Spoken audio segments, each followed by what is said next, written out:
Доброго вечора, ми з України.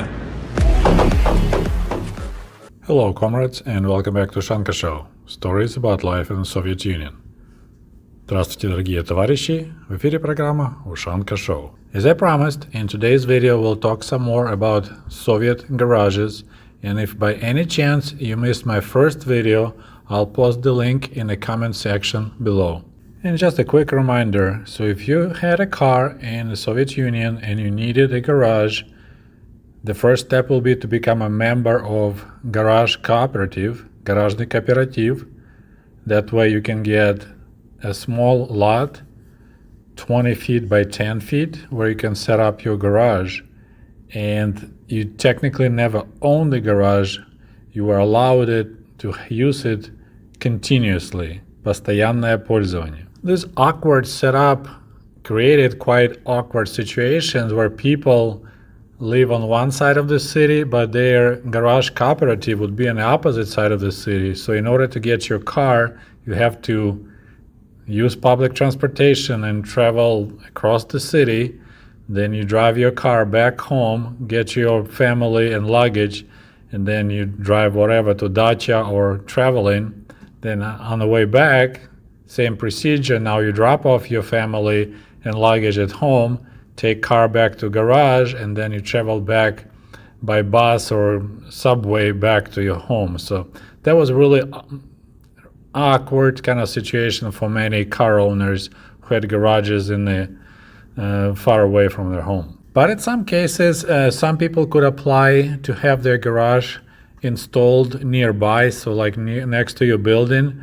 Those people were called льготники, so beneficiaries. So for example, if you're a handicapped person or you are veteran of the Great Patriotic War, you may apply and being allowed to set the garage nearby, not in cooperative, but individually. And of course, if you live in a village, then you could build your own garage on that small lot. So once again, you didn't own the lot, but you could have a house there and a garage.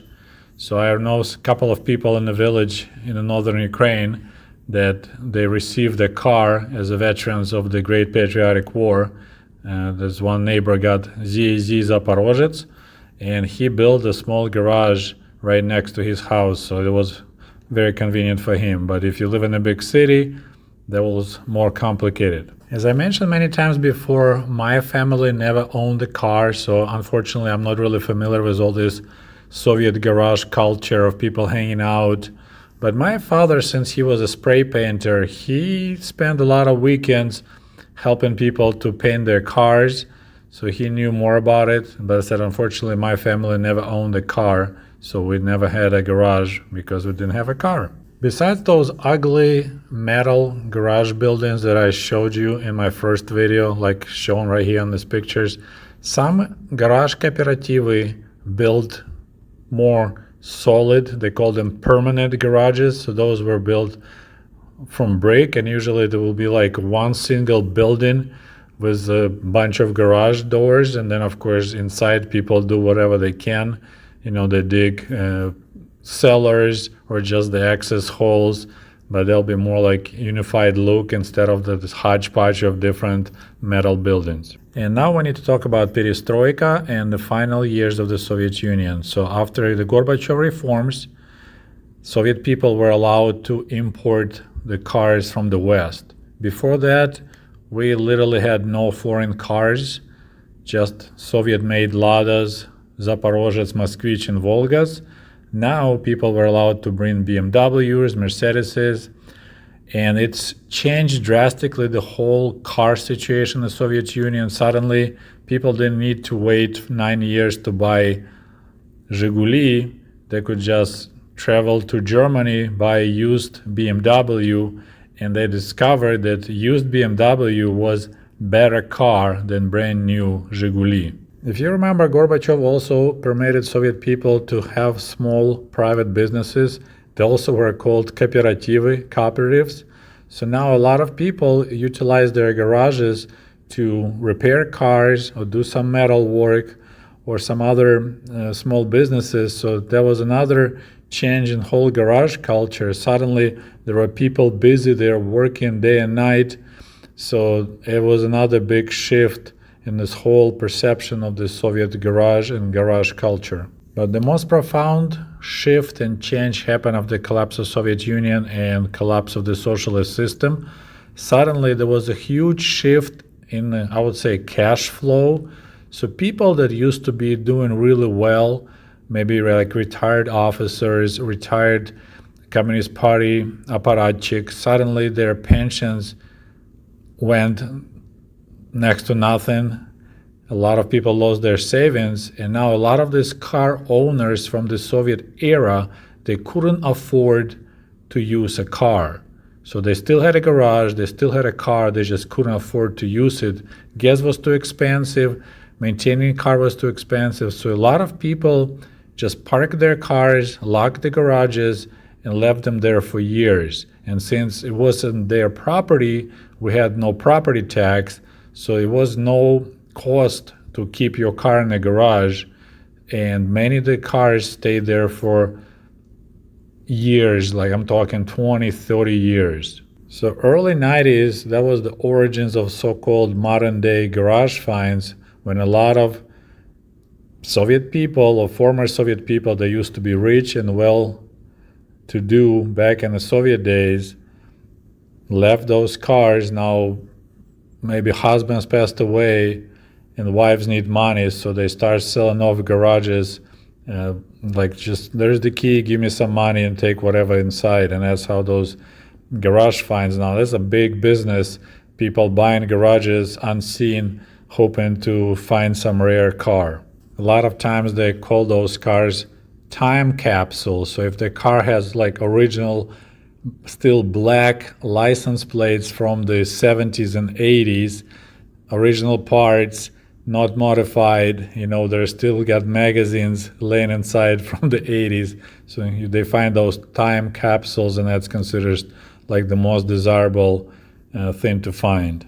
Unfortunately, since many of these garages were built in areas which are not good for construction, so maybe the water level is too high, a lot of these cars got just destroyed sitting in the wet environment for so many years. Like this car in this picture, this Volga, is totally just gone. And I already made one video about this modern Russia garage finds. If you somehow missed that video, link will be also in the comment sections below. As you may be aware, in all large cities in modern Russia, modern Ukraine, and other former Soviet republics, real estate prices skyrocketed. There was a lot of new construction, and at some point, real estate developers were running out of room where to build new apartment buildings, and that's when they started looking at garage cooperatives. As I mentioned, a lot of them were built in really awkward spots right next to railroad tracks, but some of them were actually now situated in prime locations close to downtown. And that's when these garage wars began, because real estate developers were paying money and applying to remove the garages in order to install buildings. And there was a lot of demonstrations, and people were protesting, the garage owners, because they weren't getting paid for their garages. They were just like, hey, you had that land just allowed to use. Now we're not allowing you to use the garages, so remove your stuff. And there was a lot of these garage complexes were completely erased, and there was mountains of trash, and cars were removed. So this mess was going on everywhere, in Kyiv, in Moscow, and Leningrad, everywhere, all over the country. Those garages in prime locations in the cities, they were raised in order to make room for new buildings. And I'm not sure what leverage the real estate developers use, bribes, or that eminent domain as they use here in America in order to force you to sell your property. But it's like thousands and thousands of car owners or garage owners lost their garages. They weren't even compensated. And, they'll be just get a notice, hey, you have 2 months to remove your garage and belongings. Otherwise, we'll just bring a crane and they will lift the garage. and then they will, or just bring a bulldozer and bulldoze the garages down, and they will break the doors, remove the vehicles, and park them on the side so people can take. But of course, quite often owners already long time dead. No one knows who owns the cars. So this whole garage drama was going on for years and still going on. And of course, you need to remember that in the last 30 years, a car became a commodity instead of the luxury item as it used to be in the Soviet Union. So demand and need to store a car in a garage is not there anymore. That's why if you see modern Russian and Ukrainian cities, there's cars everywhere parked outside. And there's another problem. The architects never designed homes, these 9-story apartments or 16-story apartments. They never designed the parking, because there used to be like one car for 30 families. So if they have a, apartment building with, I would say, 200 apartments, you really need just a 10-car parking spot. Now you need like almost 100-car parking spots. So people park on the lawns, on the grass, anywhere. So it's a giant mess right now everywhere you go, because people, they're not afraid to park on the streets anymore. So all those areas, like where I live, used to live in Kiev, cars like everywhere. They park them any spot they can find. So that's really annoying. So yeah, a Soviet cooperative garage, another peculiar detail about life in the Soviet Union, how important it was to hide your precious car in a garage, and how everything changed now. And there's a lot of Russian and Ukrainian YouTube channels, people that specialize in maybe Moskvich cars or Zhiguli cars, and they searching for rare models. They buy cars out of the garages and they make the whole video about pulling it out of the garage. Of course, those cars already sit on flat tires because they weren't moved for 25, 30 years. And then the whole trick is to fix it, make it run again, and then present to YouTube like, look what I did. So it's quite interesting. Okay, my friends, that's all I have for you today. I hope you enjoyed the show. And by the way, I decided I was just gonna add my old video about that Volga garage find right to this video, so it will be following right now. So please stay tuned and enjoy the show. This is Gaz 24 Volga, made in 1978, and had just about around 15,000 miles on it. So now you need to, let's talk about the cost of that car. Volga was pretty much the best, the most luxurious car that private person could purchase. And most of the Volga cars, this Gaz, Gaz-24, they were used for taxi service or for upper management. So if you're a director of the factory, some big organization, that's the vehicle you would get. It would be part of the company. Be Volga. So to buy it was really hard and very, very expensive. So in 1978, Gaz-24 Volga, the price was 9,400 rubles. My parents at that time, they were making, and they both worked blue collar. My dad was all his life, he was a spray painter. He used the spray machine to paint cars, military trucks, and other equipment. And my mom, she worked at the construction at like a building designer company called DSK. So she drew actually technical drawings. So blue collar, decent jobs. They combined were making around $3,000 a year. So a car is $9,400. My parents made $3,000. So I would say if my parents' pay was equal to like $90,000 in modern money in the United States. I'm just trying to kind of find ideas. So that means the Volga's price was $300,000. So if you make $90,000 a year, family, that means that Volga is like $300,000. So this is a very expensive Ferrari. I mean, we're talking Lamborghini type of. So this guy had some serious cash to buy that car in 1978. Another interesting detail, it's his license plate. Take a look at it. 0303MNC. And this is the black license plate with white lettering. So this is a really, I could tell like this is 70s and early 80s. Then I think around middle of 80s they switched to the white long license plate, more like international style. But this is the original Soviet, can't be any more Soviet than that license plate. And to get a number 0303, we didn't have like custom license plate available, so you just pay extra 50 rubles or 100 rubles. You had to know the people. That was the only way you can get number like that someone in GAI, which is like a police, because that was a police who was issuing the license plates. So you need to have some connections to get yourself a license plate like that, cool 0303. So this guy, he was some important person back in the Soviet Union. Now apparently the owner of this car worked for Внешпосылторг. So this company, because it's state-owned company, they ran stores in Soviet Union, like in big cities pretty much, like Kiev, St. Petersburg, Moscow.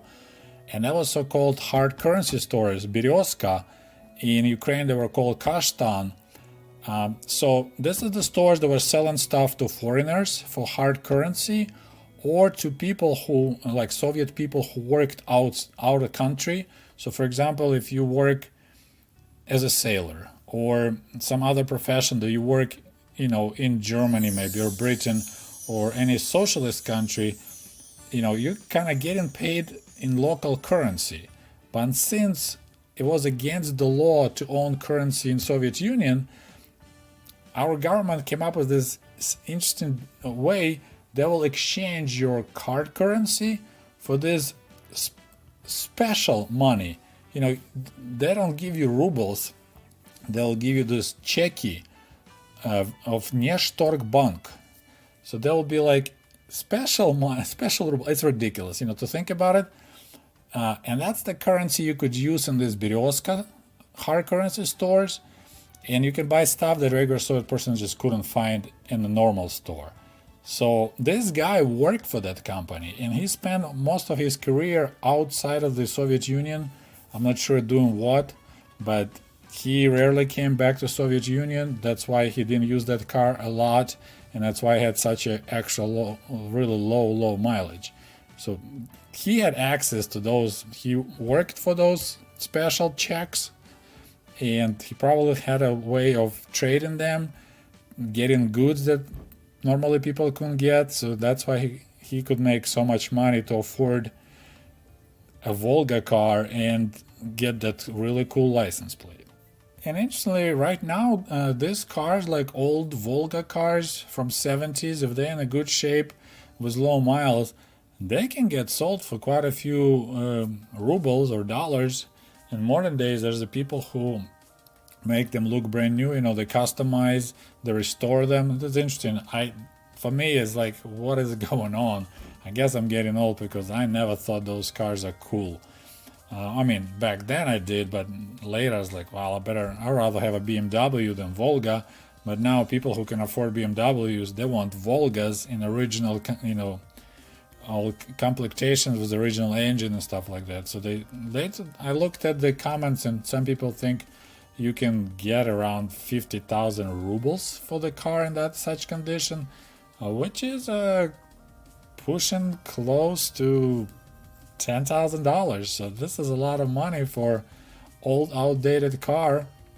But there's the people who want to have cars like that in former Soviet Union. And as a cherry on the top, I want to show you another Russian garage find. This is unique. This guy, I'm not sure how he got it. Probably as his trophy from the World War II.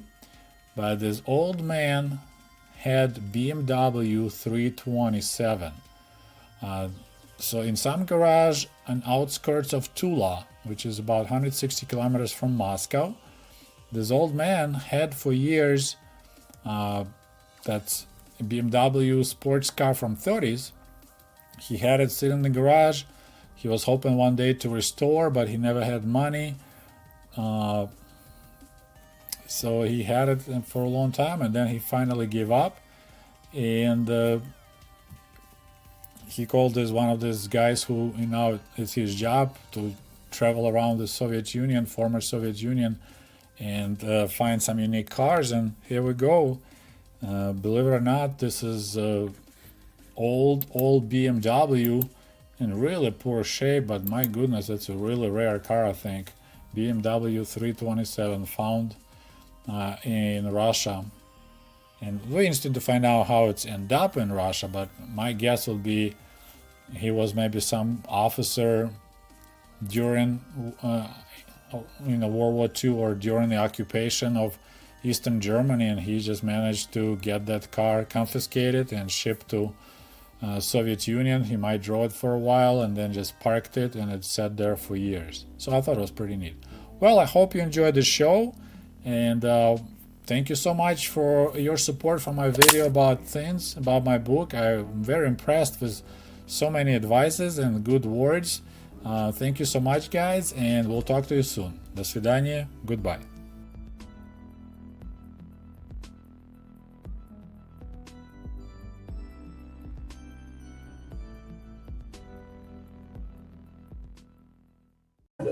Sergey wrote a book based on diaries he made when he was first in the United States. And as I understand, this is just volume 1, right? That's correct. He's going to have multiple volumes coming out.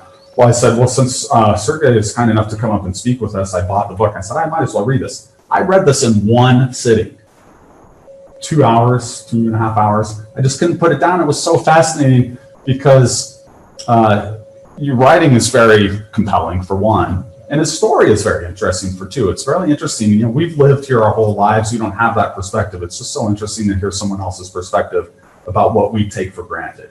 So I hope you really tune in and listen to what he has to say. It's a very interesting, very informed perspective. Sergey is not a historian. He's an electrical engineer by trade, but I find that he has a depth of understanding on history, economics, culture. So just a very observant fellow and a great storyteller. So